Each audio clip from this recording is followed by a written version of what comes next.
नमस्कार, मैं प्रभात कुमार विश्नोई, प्रवक्ता अर्थशास्त्र ऑनलाइन क्लासेस में अपने सभी छात्र एवं छात्राओं का हार्दिक अभिनंदन करता हूं। नमस्कार,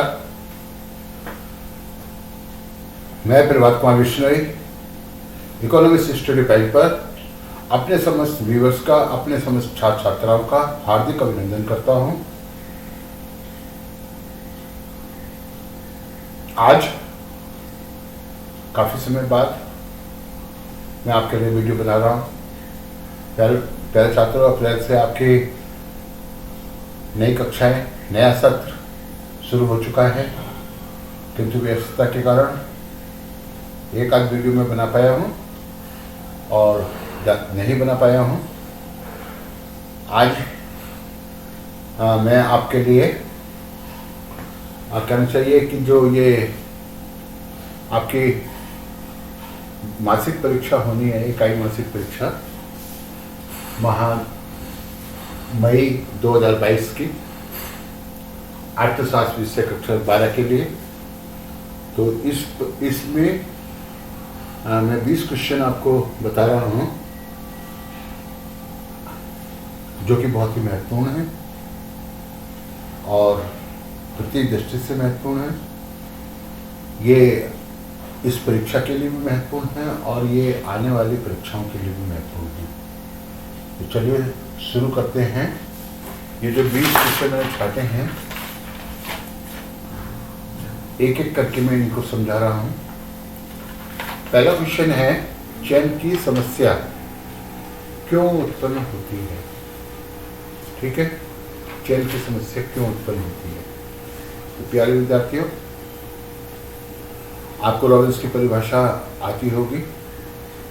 प्रोफेसर रॉबिन्सन ने अपनी पुस्तक an essay on the nature and significance of economic science में, यानी आर्थिक विज्ञान की प्रकृति एवं महत्व पर एक निबंध में जो अर्थशास्त्र की परिभाषा दी है वो ये है कि अर्थशास्त्र वह विज्ञान है जो अनंत साध्यों एवं सीमित साधनों जिनके वैकल्पिक प्रयोग हो सकते हैं के संबंध के रूप में मानव व्यवहार का अध्ययन करता है। अब इस परिभाषा की जरा विशेषताएं जान लीजिए, क्योंकि तो ये बहुत ही महत्वपूर्ण है। यानी मनुष्य की आवश्यकताएं अनंत होती हैं, आवश्यकता या साध्य अनंत होते हैं।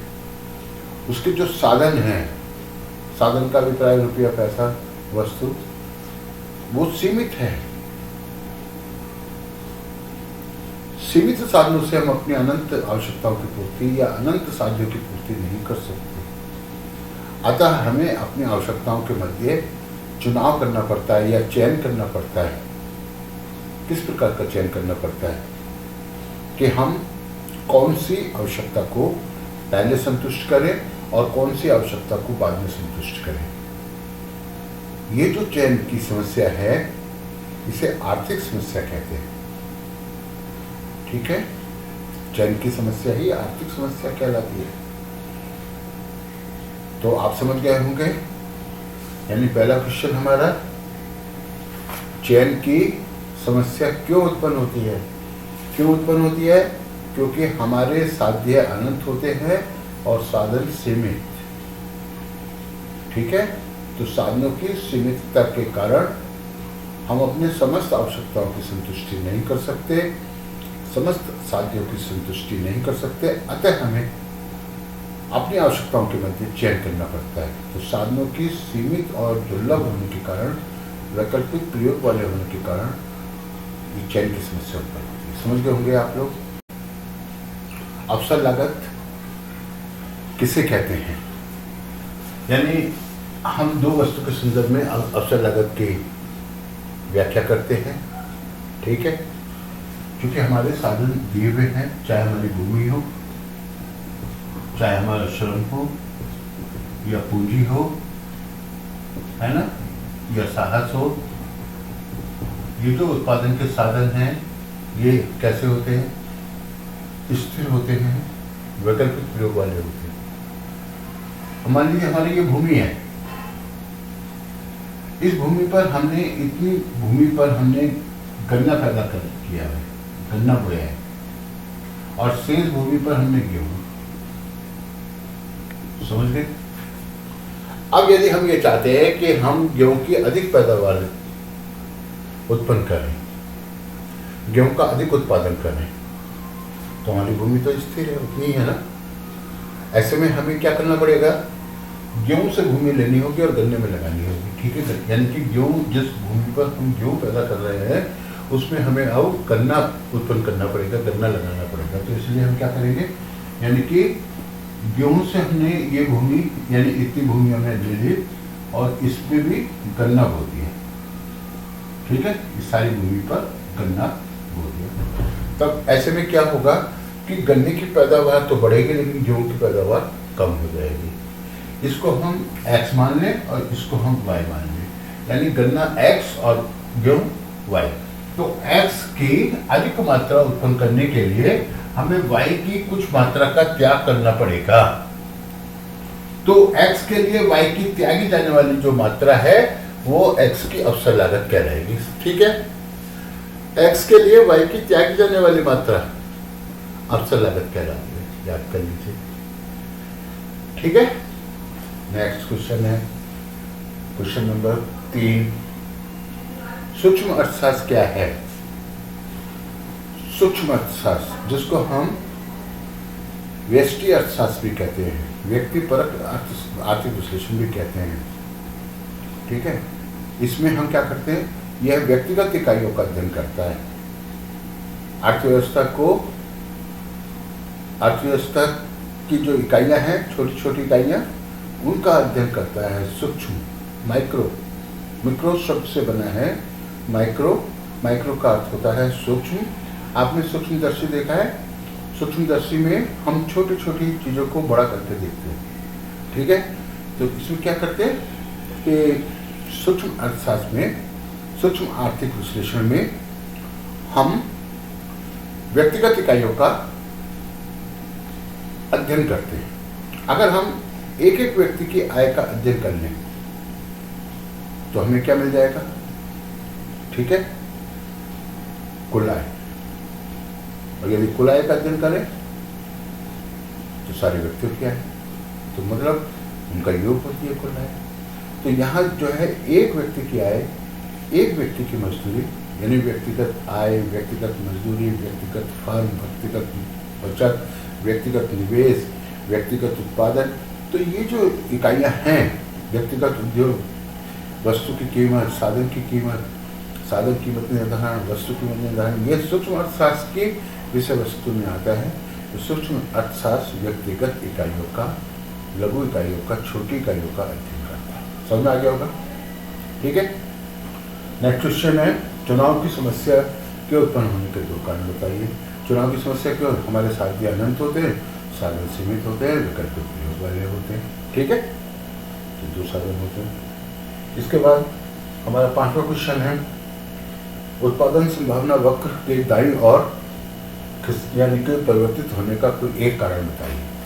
उत्पादन संभावना वक्र के दाईं ओर परिवर्तित होने का कोई एक कारण। तो तकनीकी जो टेक्नोलॉजी में सुधार अगर होगा तो उत्पादन संभावना वक्र ऊपर की ओर, दाईं ओर खिसक जाएगा। जैसे ये देखिए, ये है, ये एक्स साधन है, ये वाई साधन है, ठीक है। इसको हम वस्तु कर दें, क्या चलेगा, एक्स वस्तु वाई वस्तु, ठीक है। 2 वस्तु के अनेक कॉम्बिनेशन को उत्पादन संभावना वक्र दिखाता है। ये जो है उत्पादन संभावना वक्र है।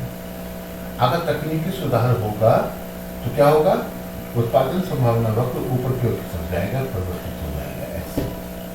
ये जो एल पी है ये ऊपर हो जाएगा, L1 L2 P1, तो ये ऊपर की ओर बन जाएगा, अर्थात तकनीकी सुधार के कारण, ठीक है। तो ये क्वेश्चन आपकी समझ में आ गया होगा। इसके बाद है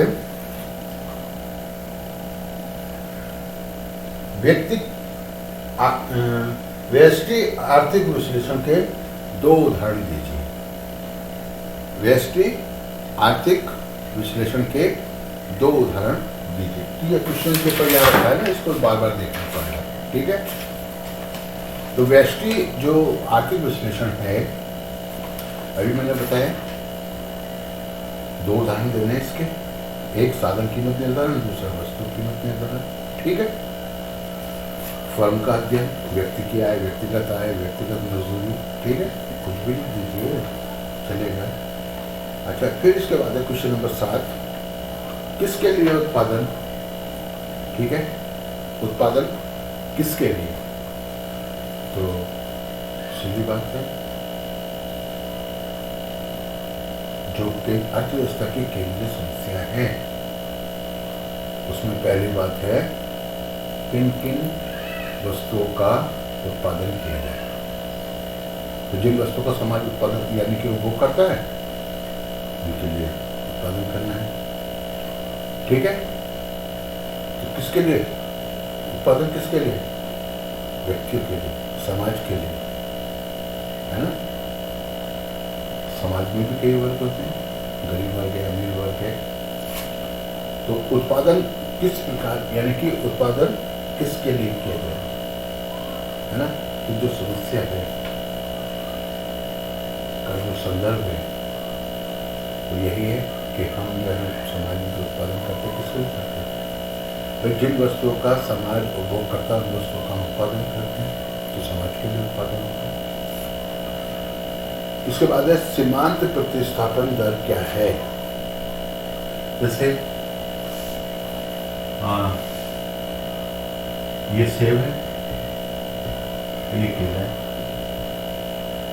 ठीक है, इसके अनगिनत कॉम्बिनेशन हो सकते हैं। ठीक है, उदासीनता होती है 1 2 3 4 5। अब यहाँ पे देखो केला, केले के हमारे पास मान लीजिए 16 इकाइयाँ हैं, है ना, 0 है। अब मान लीजिए कि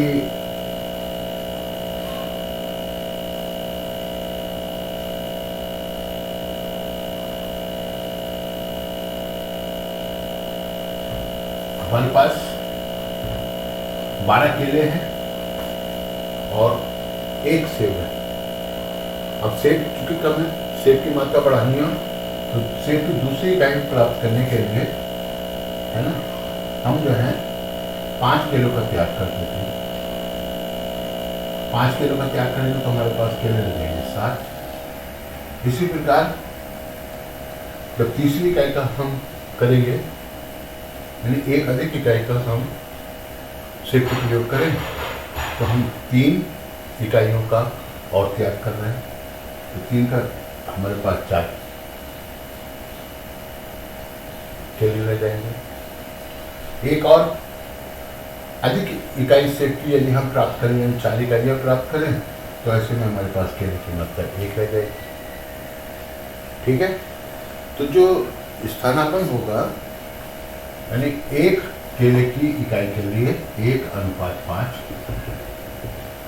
दूसरी इकाई इसका जो होगा क्या होगा 1:,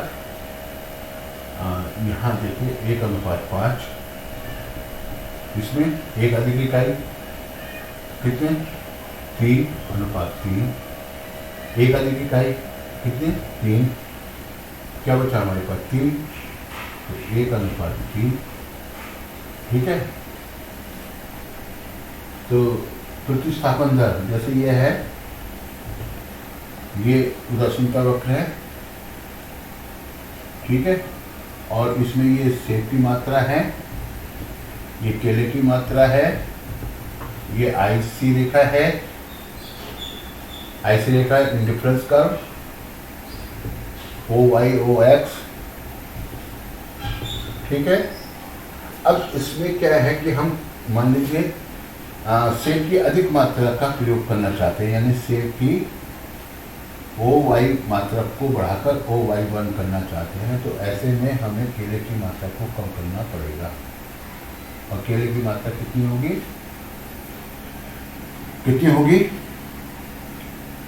ये थी X, ये हो गई X1, यानी कम हो गई। तो कितना, यानी इतनी मात्रा डेल्टा Y X की बढ़ाने के लिए हमें y की बढ़ाने के लिए x की डेल्टा x मात्रा को त्यागना पड़ा। तो ये y के लिए x की प्रतिस्थापन दर कहलाती है। समझ में आ गया होगा? ठीक है। यदि मान लीजिए हम सेब की मात्रा को बढ़ाना चाहें, कितना करना चाहें, तो हमें केले की मात्रा को बढ़ाना, यानी कि केले की मात्रा को बढ़ाना चाहें तो सेब की मात्रा को हमें कम करना पड़ेगा। अर्थात केले की इतनी मात्रा को बढ़ाने के लिए डेल्टा x, तो सेब की कितनी मात्रा, इतनी मात्रा हम घटाएंगे, डेल्टा y इतनी मात्रा कम हो जाएगी। तो ये प्रतिस्थापन दर कहलाती है। एक वस्तु के लिए, एक वस्तु की एक अधिक इकाई प्राप्त करने के लिए दूसरी वस्तु की जितनी मात्रा का त्याग करना पड़ता है वो है उसकी प्रतिस्थापन दर कहलाती है। अब जो हमारा क्वेश्चन है वो क्वेश्चन है समष्टि अर्थशास्त्र, समष्टिपरक अर्थशास्त्र या समष्टिगत अर्थशास्त्र अथवा व्यापक अर्थशास्त्र से क्या अभिप्राय है। तो रेगनर फिश ने अर्थशास्त्र की जो शाखाएं हैं उनको दो भागों में बांटा है। रेगनर फिश एक व्यष्टि अर्थशास्त्र, दूसरा समष्टि अर्थशास्त्र। तो समष्टि अर्थशास्त्र, व्यष्टि अर्थशास्त्र में हम अर्थव्यवस्था की लघु इकाइयों को यानी व्यक्तिगत इकाइयों का अध्ययन करते हैं, जैसे व्यक्तिगत फर्म, व्यक्तिगत मजदूरी, व्यक्तिगत आय, व्यक्तिगत बचत, व्यक्तिगत निवेश, है ना, इंडिविजुअल जो इकाइयां हैं उनका अध्ययन करते हैं। समष्टि अर्थशास्त्र में जो है अर्थव्यवस्था के बड़े समूहों का अध्ययन किया जाता है, जैसे कुल उत्पादन, कुल उपभोग, कुल बचत, कुल निवेश, समझ गए? ठीक है। आप इसको और अच्छा करके देख सकते हैं।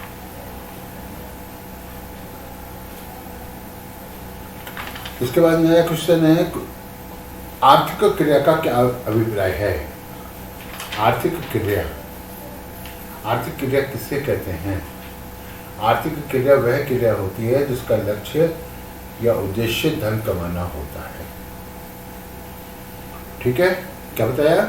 आर्थिक क्रिया वह क्रिया होती है जिसका लक्ष्य धन कमाना होता है। ठीक है। देखिए मैं आपको एक उदाहरण बताता हूँ। मान लीजिए एक भूतपूर्व छात्र है और वॉलीबॉल का बहुत अच्छा प्लेयर है और वह जो है विद्यालय में बच्चों के साथ खेलता है और उन्हें खेलना सिखाता है, किंतु उसे बदले में कोई आय प्राप्त नहीं होती। तो उसके द्वारा किया जाने वाला यह कार्य अनार्थिक क्रिया कहलाएगी। ठीक है। और यदि कॉलेज के हमारे फिजिकल इंस्ट्रक्टर होते हैं, गेम्स टीचर्स होते हैं, वो बच्चों को खेलना सिखाते हैं और बच्चों के साथ में खेलते हैं और उन्हें बदले में वेतन मिलता है, तो उनके द्वारा किया जाने वाला यही कार्य आर्थिक क्रिया कहलाएगी। तो अनार्थिक क्रिया वह क्रिया है जिसके करने से किसी भी प्रकार के धन संबंधी कोई इनकम नहीं होती। समझ में आ गया? और अनार्थिक क्रिया वह क्रिया होती है, आर्थिक क्रिया वह क्रिया होती है जिसके करने से हमें आय प्राप्त होती है। तो आपकी समझ में आ गया होगा। जैसे पंडित जी है, पंडित जी पूजा पाठ करते हैं तो बदले में दक्षिणा मिलती है, और हम घर में घंटी बजाते हैं तो हमें कुछ नहीं मिलता। तो हमारे द्वारा किया गया पूजा पाठ वो अनार्थिक क्रिया है और वही क्रिया पंडित जी करते हैं वो आर्थिक क्रिया है। समझ में आ गया होगा। दो उदाहरण मैंने आपको बता दिए। धन संबंधी कोई एक परिभाषा दीजिए। तो एडम स्मिथ ने धन का विज्ञान कहा है अर्थशास्त्र को। लघु रूप में अर्थशास्त्र की जो परिभाषा है एडम स्मिथ ने दी है, और ये क्वेश्चन पेपर में यहाँ 11वें नंबर पर है ना। धन संबंधी परिभाषा क्या कहा है? अर्थशास्त्र वह विज्ञान है जो राष्ट्रों के धन के स्वरूप कारणों की खोज करता है। समझ गए ना? एडम स्मिथ की परिभाषा याद कर लीजिए। अर्थशास्त्र ज्ञान की वह शाखा है जो धन संपत्ति की विवेचना करे। ठीक है।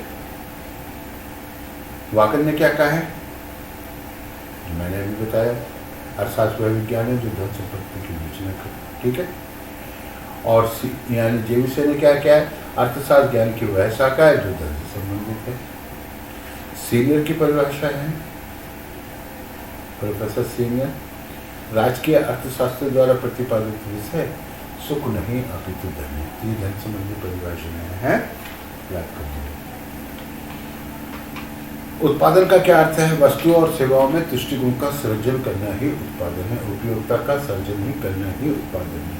किसमें, वस्तुओं में और सेवाओं में उपयोगिता का सर्जन करना, वस्तु को और अधिक उपयोगी बनाना, और अधिक उपयोगी बनाना ही उत्पादन है। या ये कहें, वस्तुओं में आर्थिक मूल्य का सर्जन करना ही उत्पादन है, ठीक है। जैसे कुम्हार है, कुम्हार मिट्टी को कुटता है, मथता है और उसके दीपक बनाता है, इसी प्रकार के और बहुत सारे सामान बनाता है, ठीक है। तो वो क्या कर रहा है ना, वो मिट्टी की उपयोगिता को बढ़ा रहा है, अर्थात उसमें आर्थिक मूल्य का सर्जन कर रहा है, ठीक है। उत्पादन कर रहेगा वस्तुओं में अथवा सेवाओं में तुष्टिगुण का सर्जन ही उत्पादन है। याद कर लीजिए इसको। उपभोग क्या है, जहां हम कहते हैं कि वस्तु और सेवाओं में तुष्टिगुण का सर्जन उत्पादन है, वहीं हम ये कहते हैं कि वस्तु और सेवाओं में तुष्टिगुण की कमी करना उपभोग कहलाता है। याद कर लीजिए। अर्थशास्त्र की प्रकृति क्या है, अर्थशास्त्र की प्रकृति अर्थात हमें ये बताना है अर्थशास्त्र विज्ञान है अथवा कला है, ठीक है। और ये भी बताना पड़ता है कि अर्थशास्त्र विज्ञान है तो किस प्रकार का विज्ञान है, क्या वह आदर्श विज्ञान है या वास्तविक विज्ञान है या दोनों है, और यदि कला है तो किस रूप में कला है, ठीक है। देखिए, विज्ञान यानी ज्ञान को किसी, यानी कि मनुष्य की नॉलेज माने ज्ञान को हम दो भागों में बांटते हैं। एक होता है विज्ञान और दूसरा होता है कला, ठीक है। अब विज्ञान को भी दो भागों में बांटेंगे, है ना। एक हो जाएगा आदर्श विज्ञान और दूसरा हो जाएगा वास्तविक विज्ञान।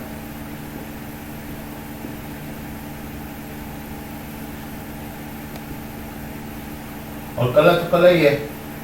तो पहले इन्हीं को समझ लें कि आदर्श विज्ञान और वास्तविक विज्ञान, ठीक है। आदर्श विज्ञान ये है क्या होना चाहिए, क्या होना चाहिए, इस प्रश्न का उत्तर देता है आदर्श विज्ञान। और वास्तविक विज्ञान क्या है, क्या है, इस प्रश्न का उत्तर देता है। अब आदर्श विज्ञान की बात करें तो यहां पर प्रत्येक विज्ञान जैसे समाजशास्त्र, भूगोल, इतिहास,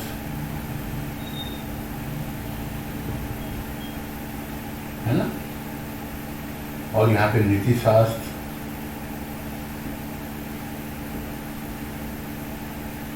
है ना, शिक्षा शास्त्र,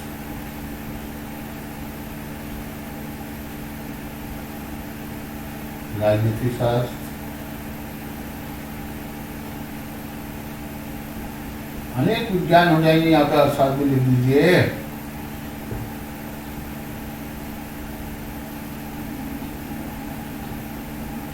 और वास्तविक विज्ञान में इसमें कौन कौन से आएंगे, भौतिक विज्ञान, अब मैं विज्ञान नहीं लिखूंगा, विज्ञान और लिखना, रसायन विज्ञान, जीव विज्ञान, गणित, सांख्यिकी, ठीक है, चिकित्सा विज्ञान, अंतरिक्ष विज्ञान वगैरह वगैरह बहुत सारे हैं। तो यहाँ पे अर्थशास्त्र भी है, ठीक है। अब आप देख रहे होंगे अर्थशास्त्र आदर्श विज्ञान में भी है, अर्थशास्त्र वास्तविक विज्ञान में भी है।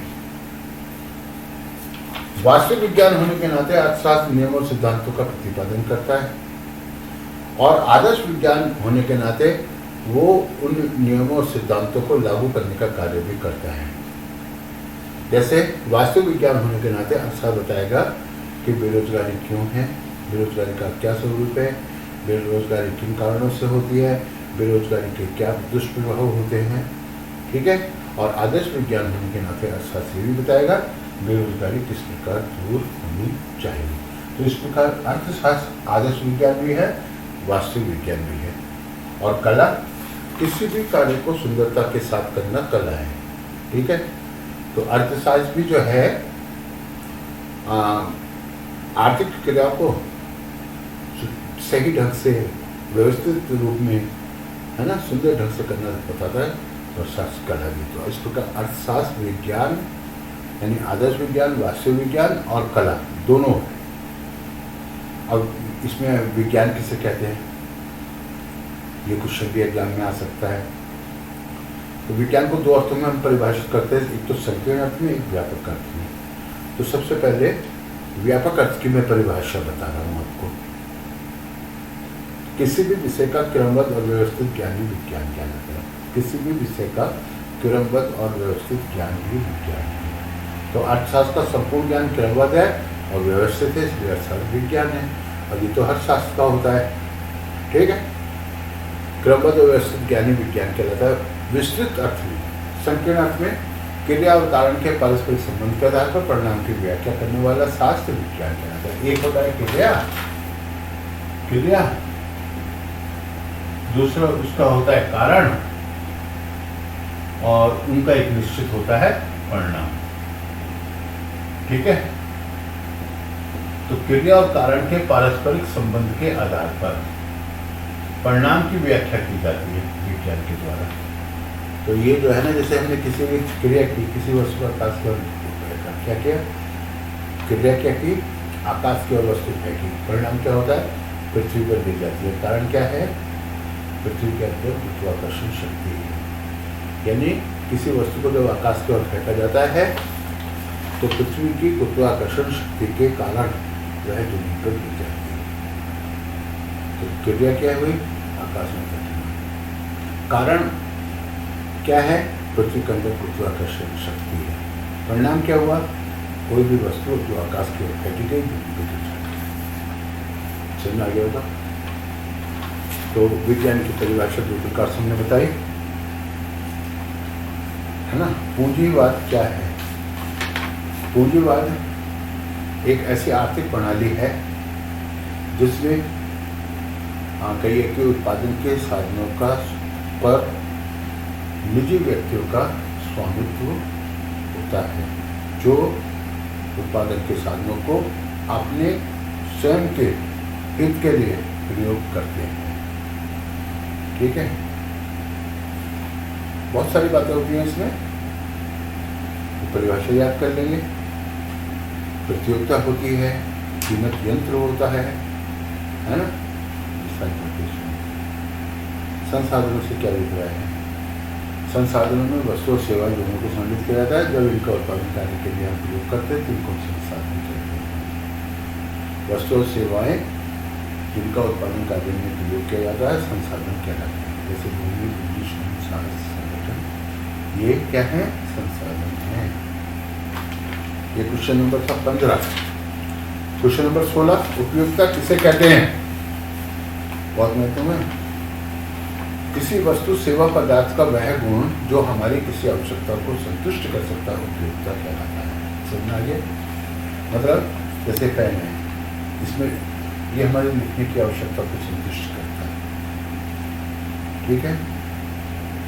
ऐसे बहुत सारी चीज़ें हैं, जैसे फुटबॉल लेना, खेलने की आवश्यकता को, कैरम में खेलने की आवश्यकता को, रोटी या भूख की आवश्यकता को, पानी या प्यास की आवश्यकता को संतुष्ट। तो वस्तु और सेवाओं में एक शक्ति है जो हमारी किसी आवश्यकता को संतुष्ट कर सकती है।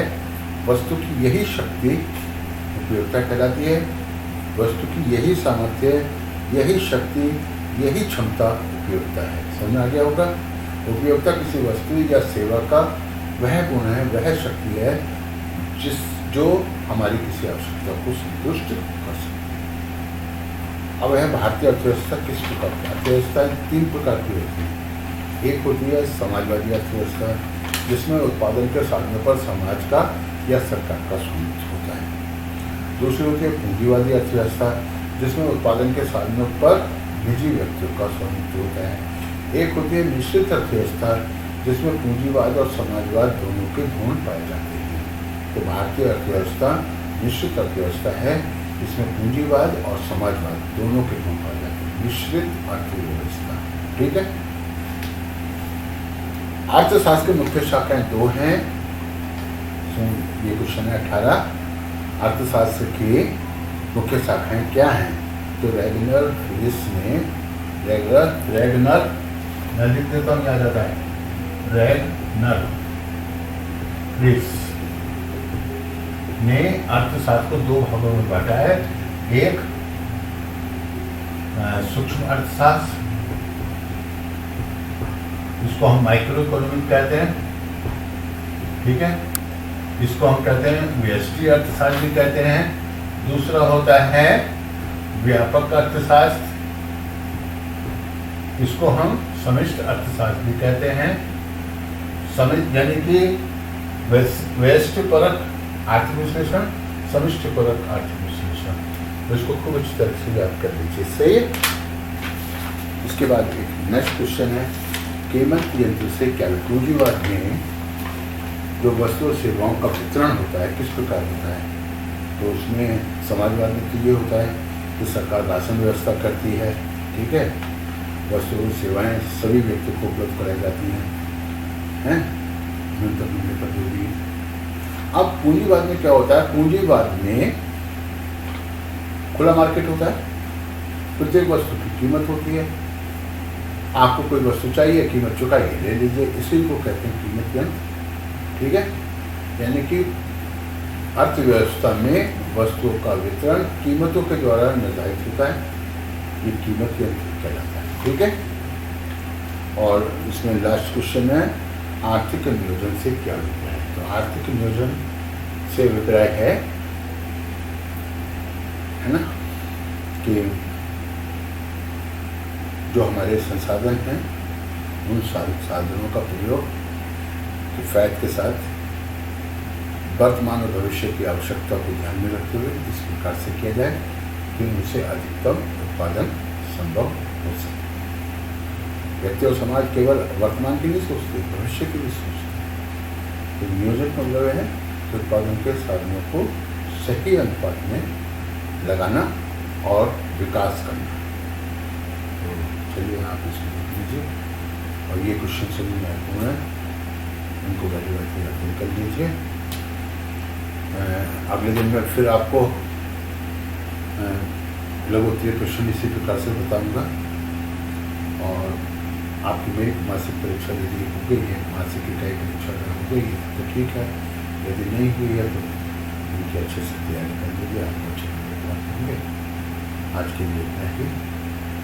नमस्कार, धन्यवाद।